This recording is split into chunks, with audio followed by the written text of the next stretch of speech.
Hi everyone, I'm Roberta. I'm a clinical dietitian, and welcome back to my series as I show you what I eat for 400 calories per meal. I'm hoping that by showing you this, it'll make it super easy for you to lose weight or maintain your weight. I'm also keeping track of the saturated fat to help our cholesterol levels, the carbohydrate amount for our blood sugar, and the protein. I make this macaroni and cheese pretty often, but I make it in a variety of ways, which I want to show you.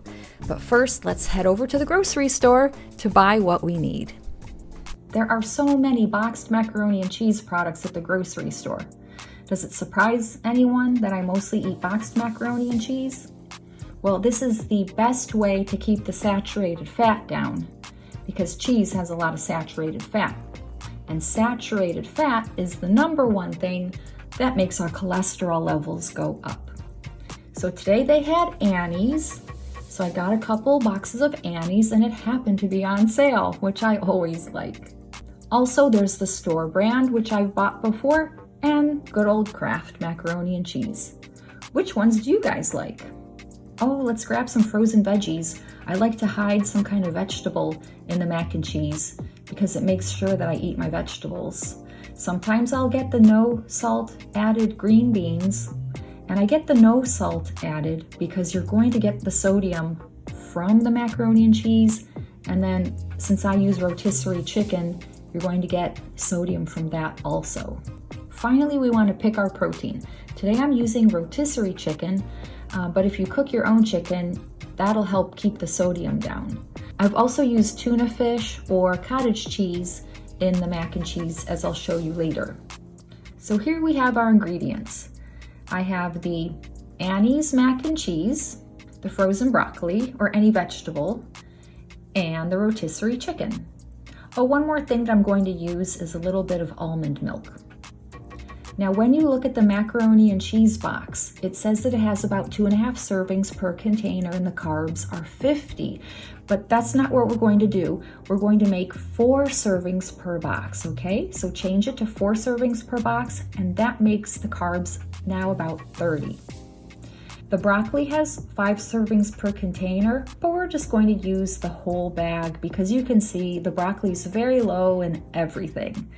So we'll dump the entire bag of broccoli into the pan, add enough water so that the broccoli is covered, and also there's enough room for the pasta to be boiling together.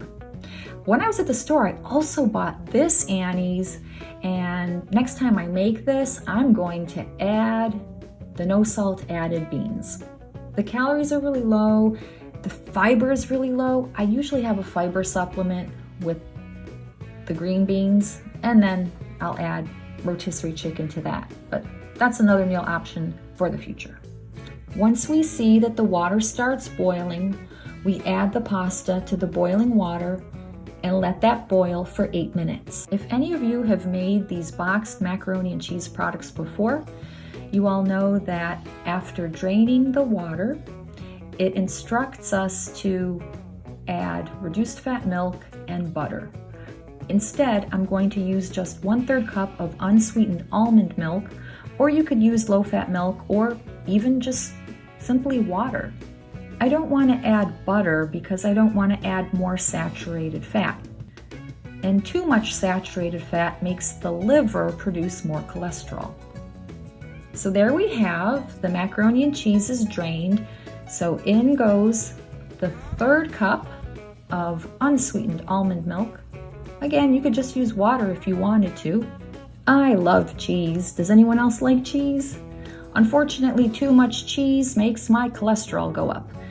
The American Heart Association says we need to limit our saturated fat to no more than 6% of total calories, and the Dietary Guidelines for Americans says no more than 10% saturated fat per day. What the heck does that mean? Well, if you were to divide that into 400 calories, that ends up being 3 to 4 grams of saturated fat maximum per meal.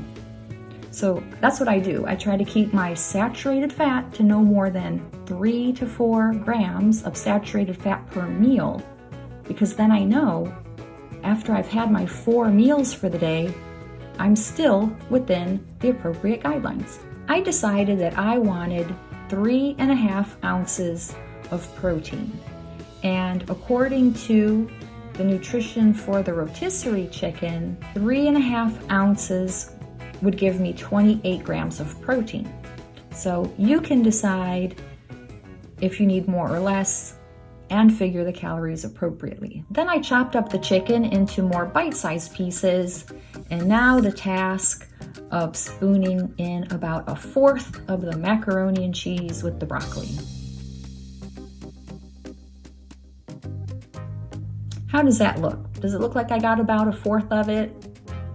And once the macaroni and cheese has cooled down a little bit, I put 1/4 of it in each of the containers ready for lunch the next day.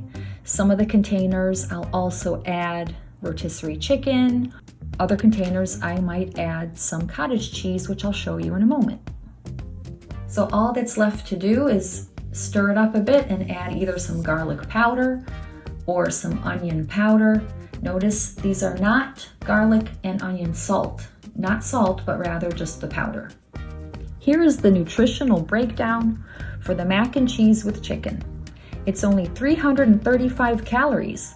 So if 400 calories is your limit, you still have some calories to play with by either adding more vegetables or maybe whatever you're drinking has some calories to it. Everyone seems to be looking for different things, so the fat, the carbs, the protein are all listed there. Notice there's fiber, 6 grams of fiber, and I kept the saturated fat down to just 2 grams of saturated fat. And remember, it's the saturated fat from animal products and tropical oils that causes your liver to make more cholesterol. Let's make the mac and cheese one other way. So you put in the pan 1/4 of the mac and cheese and then 1/2 cup of fat-free cottage cheese. The protein is 13 grams. The reason I'm using the fat-free cottage cheese is because I like to keep my saturated fat as low as I can, because saturated fat makes the liver pump out more cholesterol. So I'm going to add fat from olive oil, just a teaspoon though. So 1 teaspoon of olive oil will be our fat, help us to dissolve our fat-soluble vitamins. Mix that around, heat that up, and the warmer it gets, you'll see that it looks nice and ooey gooey. Now if you rather use cottage cheese that has some fat, that's fine. Just monitor your saturated fat for the day and try to average about 3 to 4 grams of saturated fat, no more than that, no more than 3 to 4 grams of saturated fat per meal. So I'm going to add some onion powder and some garlic powder.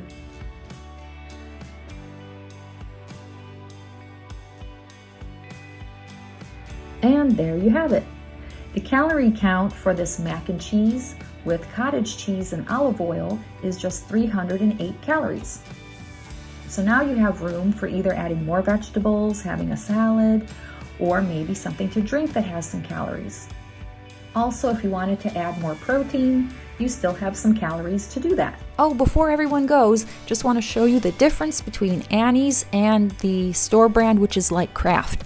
On the back, this says 2.5 servings per container. You know we're going to change it to 4 servings per container. The box is a 6-ounce box. So just having 1/4 of it, you now see the calories and the total carbs.